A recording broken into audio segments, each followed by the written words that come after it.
Katroko tsara ny amin'ny valorariva midiky zay fa tonga ny fotoanan'ny fampalalam-baovao manatitra ny araba indray toko lasy toko vavy Asanjagandramanina no iaraka aminareo anatin'ny minitra maromaro izay anaovantsika ny fampalalam-baovao ito amin'ny fahitalavitra ma TV ary dia manasanao anaraka izany hatramin'ny farany hoentina amintsika amin'ny takariva ity ny vaovao mahakasika indrindra ny asa fampiororona izay niseho tany la Frantsa tany fanokevitra maro samihafa no hoentin'izay ka dia hoentina amintsika amin'ny takariva ity hoentina amintsika ihany koa ny fivoahan'ireo miaramila na vita fiofanana mahakasika irony antsona hoe commando irony tany Ambatolaona nanatanterahana izany ary nanolorana azy ireo ny mari-pakasitrahana ny sehatra sosialy tsy adino ihany koa ny mitondra izany antsika amin'ny takariva ity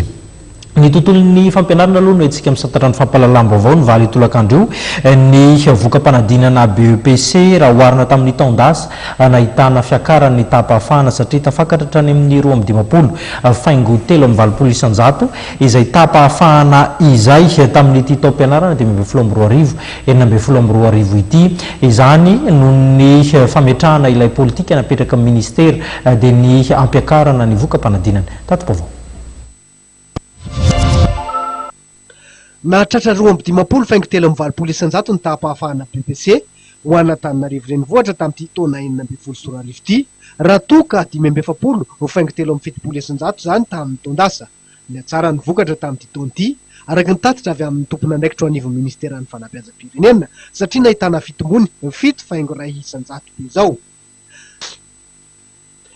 napetaka io arivo io ho tena anivon'ireo fohy be mpanadinana manerina andrenivohitra ny valim-panadina-panjakana BEPC isan'izany tetsy amin'ny Isehozia Tanimena toerana nandalovanay faly dia faly ireo mpianatra afa-panadinana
afa-po ary tsy nanafina ny hafaliana ihany koa ireo ray aman-dreny sendranay isan'izany ty ray mpianakaviana ity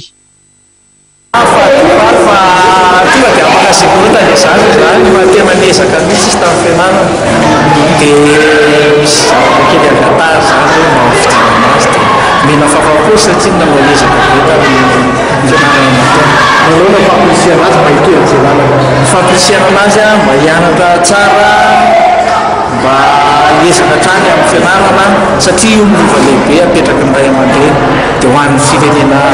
tsika zay zany no tena ho an'ireo tsy afaka kosa dia ny fankahirezana tena no azo atao ny fikirizana sy ny fitondrana ezaka tsaratsara kokoa amin'ny taom-pianarana manaraka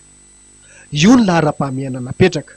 araka ny fanampanazavana ny mentompona andraikitra ao anivon'ny ministeran'ny fanabeazam-pirenena dia noho ny fanomezana vahana ny kalitao mikasika ny laza adina ny fototr' izao fiatsarany voka-panadinana izao araka ny pédagogie par objectif na PPO politika fanatsarana ny kalitao am-panabeazana napetraky ny ministera pia